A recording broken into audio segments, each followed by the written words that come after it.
Hello there, and welcome back to this Projects in Enterprise Java course. Today we will be continuing our voting system application, and actually, most likely, we're actually going to be finishing our voting system application, done, of course, in Spring Boot. So next time, we're actually going to probably transition over to maybe just regular Spring without Boot, and then, or maybe even just regular Java without Spring at all. Or maybe we'll actually use, Struts or something like that, but we'll see. Anyway, for now, because I have a certain amount of projects that we're gonna do, and I have the framework that we're gonna use for them, but I don't entirely know which order I'm gonna do it. So for each project, essentially can be done in every single framework. So that's why essentially I just sort of don't entirely know what order I'm gonna do them. So let's continue with our Spring Boot course. So voting system application. So today we're actually going to take a look at, first of all, this is not in order, but we're going to install a logger and utilize it. Then we're also going to create a voted.html file. And then we're also going to actually make it so that when you actually vote, and so that you can't vote again with the same exact name. So right now, if you actually vote, you can vote unlimited times with the same exact name. We're going to make it so that you can't vote with the same exact name. All right, so let's go ahead and actually get into this. So first of all, let's actually test the application. Just take a look at what we have so far. Let's go ahead and run it. All right, there we go. And let me go ahead and skip over to when it actually starts up. All right, there we go.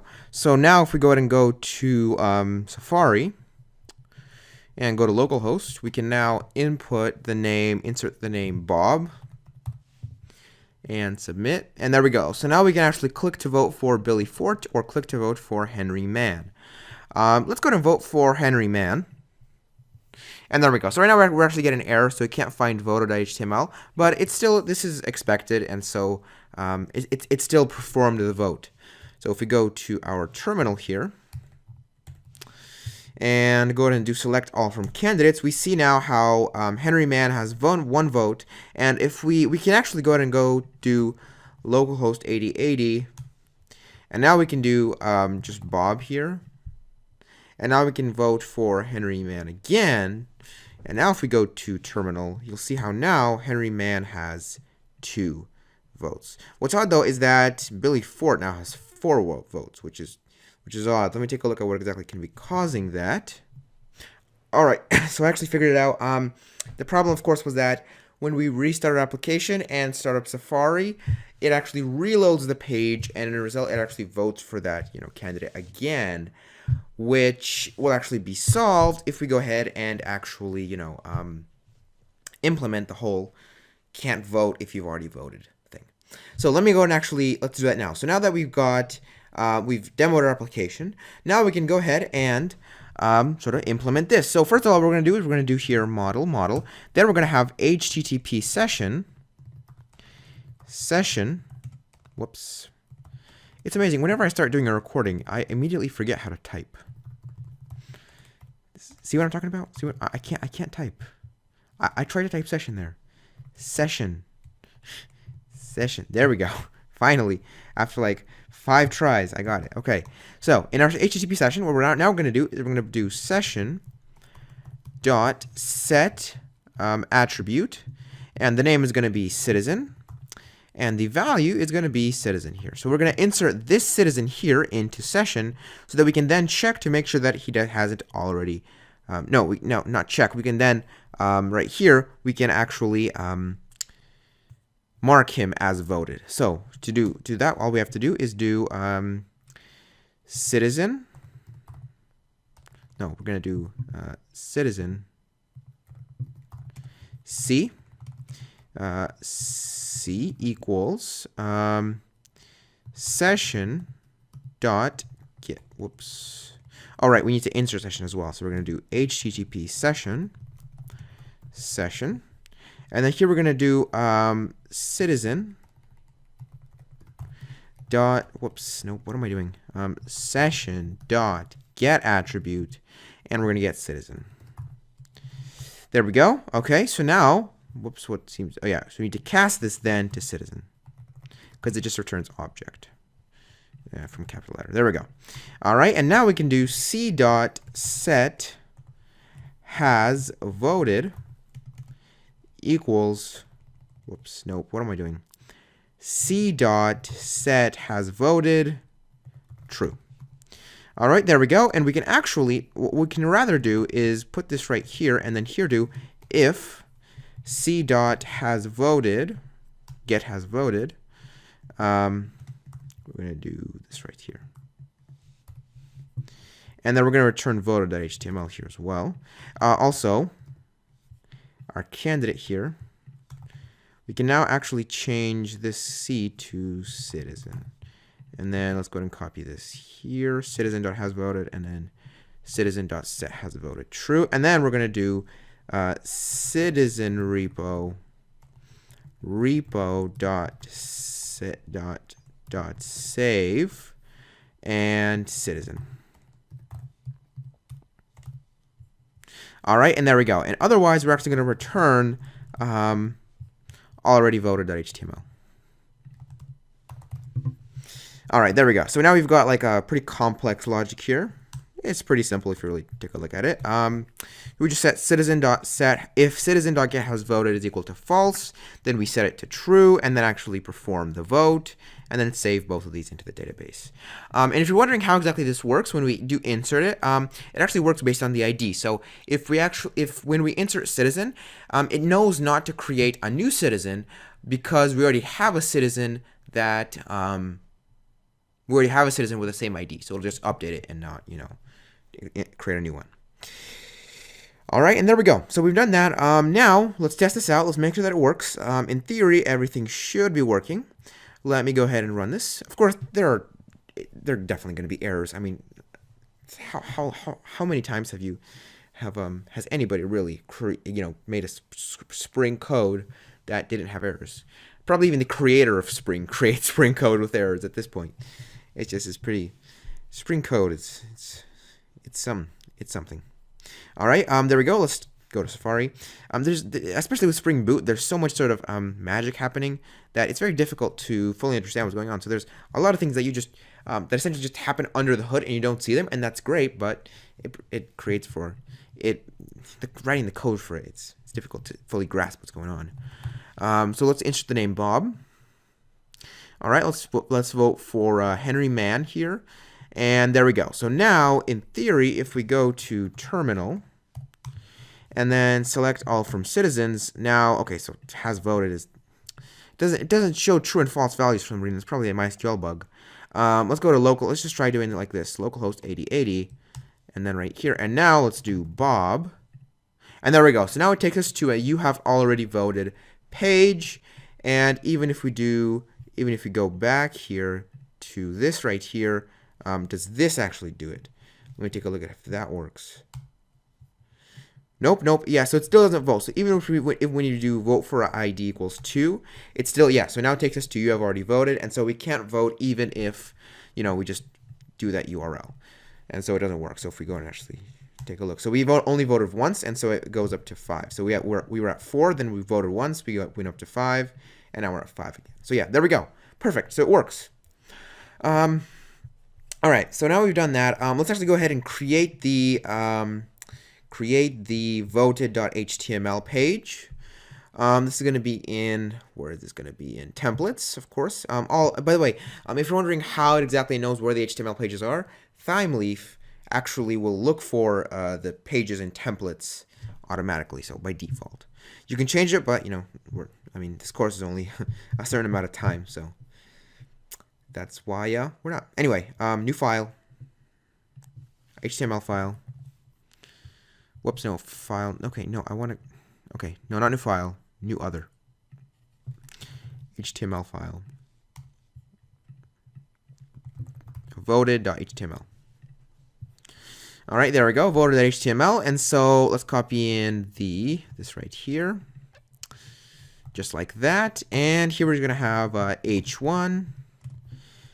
Style equals font size, let's say 40 px, and font, whoops, yep, and then font color.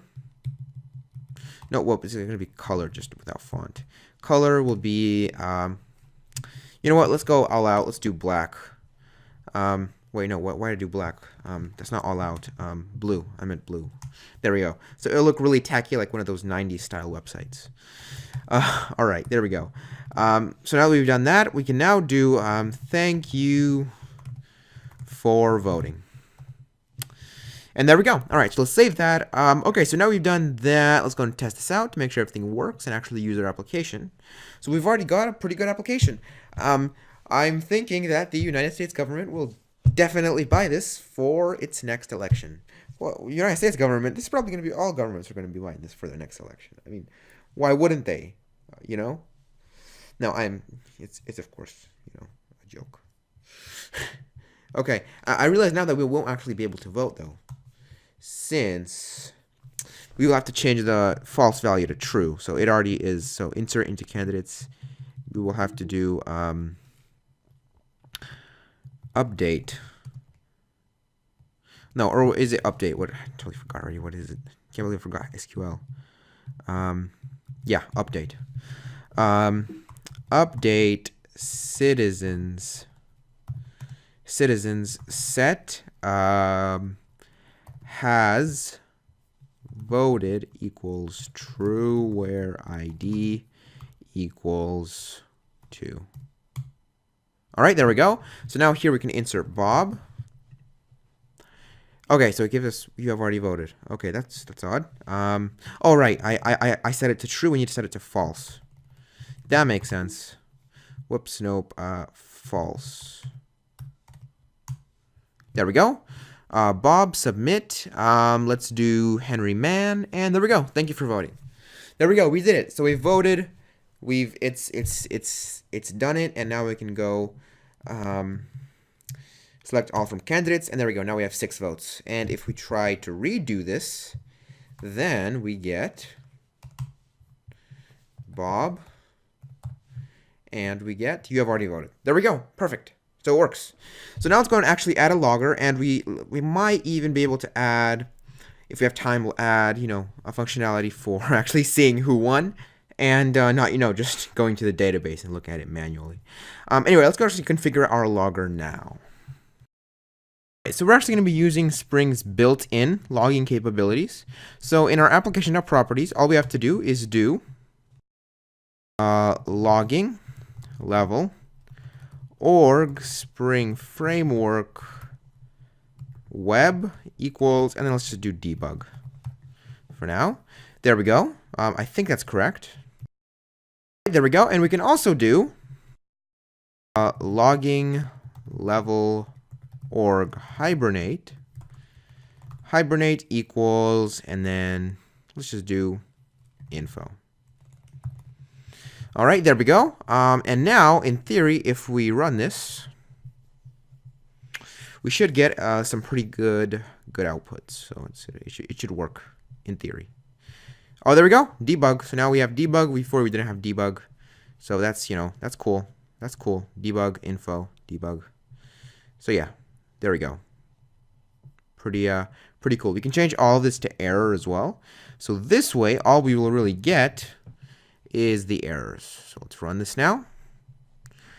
And you see how we don't actually get anything even now.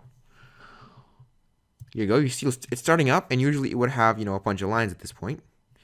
We're still getting info, so yeah, I guess info is above it, but yeah. There we go. All right, so that's actually how we configure just logging. So now we can go ahead and change this. Let's change this to info, since info is pretty accepted. And so here what we're going to do is we're going to configure our logger. So we're going to have public final logger equals logger dot get logger, and then voting controller dot class. There we go, and you'll see it actually imported logger here, org jboss logging logger. There we go. And so now we should be able to do right here, for example, when we go ahead and go to vote, we should be able to do logger dot let's do info, and then in info we can do what can we do? Returning returning vote.html file. All right, let's go ahead and log some more things. Might as well log it all. Logger.info. Let's do getting citizen from database. There we go, logged that as well. Let's see. So I guess this would be more debugging, both of it, but let's just keep that info for now. Let's see, session.set attribute citizen. Let's not log that. Might as well. Or actually, no. Let's do it. Let's do it. Logger.info.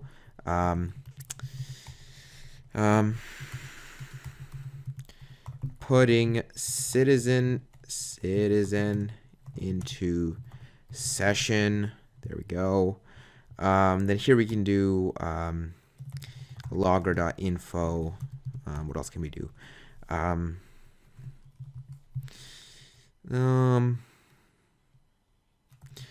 Putting candidates into model. All right, there we go. Then moving down here, we can do vote for logger.info voting.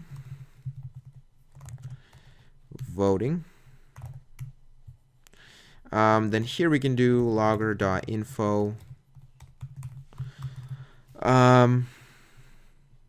No, let's actually delete this voting. What we will do is voting is here we do. Instead, what we can really do is right here. Voting for candidate, and then plus c.getName. All right, there we go. So now we have our application essentially. Let's go ahead and save this. Let's go to terminal. To test this, we're actually going to go ahead and update citizens. So just to set Bob's has voted to false, and now we can go to localhost 8080. Whoop, nope, our server isn't started up, so that obviously won't work. I'm gonna go ahead and actually wait up until it actually will start up. There we go, so it started up, and now we can go to Safari. We can refresh the page, and we should be able to vote. So Bob, submit. Let's vote for Bill Fort, and thank you for voting. So now, if we go to Eclipse, you'll see now that we have a logger here. There we go. So putting citizens into session. So this happens here. Putting citizens into session. We also have getting citizen from database. We have returning vote. So it all starts from returning vote.html file right here. Then getting citizens from database here. Then putting citizens into session here. Then we have putting candidates into model here. Then we have voting for candidate Bill Fort right here. And there we go. So now we have configured our logger. So there we go. So we have already created our very own voting system application in Spring Boot. So this is the easiest project that we're actually going to be doing in this course. But don't it's not going to get all that much harder. It's just going to be, maybe we're going to focus on more details later on and things like that. But generally speaking, it's not, we're not going to be, performing some algorithms or, performing some Hibernate caching. Hibernate caching is one of those things that, in order to utilize, it's very difficult to understand. But if you can go to a job interview and you can tell them, you know what, I know caching. Here's an example of where you can use it to, make your application run faster. The interviewer will just be like, oh my God, you're hired. So that's, but it's difficult to understand. Caching is difficult to understand. Understanding it is not difficult. It's just understanding how you can use it to do something, cool is difficult. But anyway, without further ado then, that is all for this lesson. That is all for this lesson, and really all for this, first part of the course. Next time, we're actually going to be starting our next project. For homework, your job is to create some an additional functionality so that you would go to a certain link. You would enter, an administrator password. So this password, would, be like, I don't know, maybe the current president of the United States, or the current president of whatever country. And you would have to enter the password, and then you could see the result of the election. Or I guess no, not the current president. It would be the branch that decides whatever the organization. You get what I mean. So you just have to enter a password, and you can see who won essentially. What you can also do is you could actually import some kind of name system. So what I did here is we actually just this voting system application works on the basis that we already have a database with a bunch of names, and names are fully unique, and only the person with the name actually knows his name. I mean, obviously, in real life, that really wouldn't work because there are tons of people that have the same name. If you wanted to vote for somebody, you can just go ahead and use different names and things like that. So that obviously does, in fact, make it the application itself very simple. But it makes it pretty much improbable. Well, no, impractical. There we go, to use. So yeah, anyway, so yeah, you're gonna do those two things for homework if you want to do some extra credit, but it's really not required. I mean, you'd essentially just be doing more of what we went over in this course. So yeah. But anyway, without further ado, then, I wish you luck if you do decide to do some extra credit, and I'll see you next time. Till soon.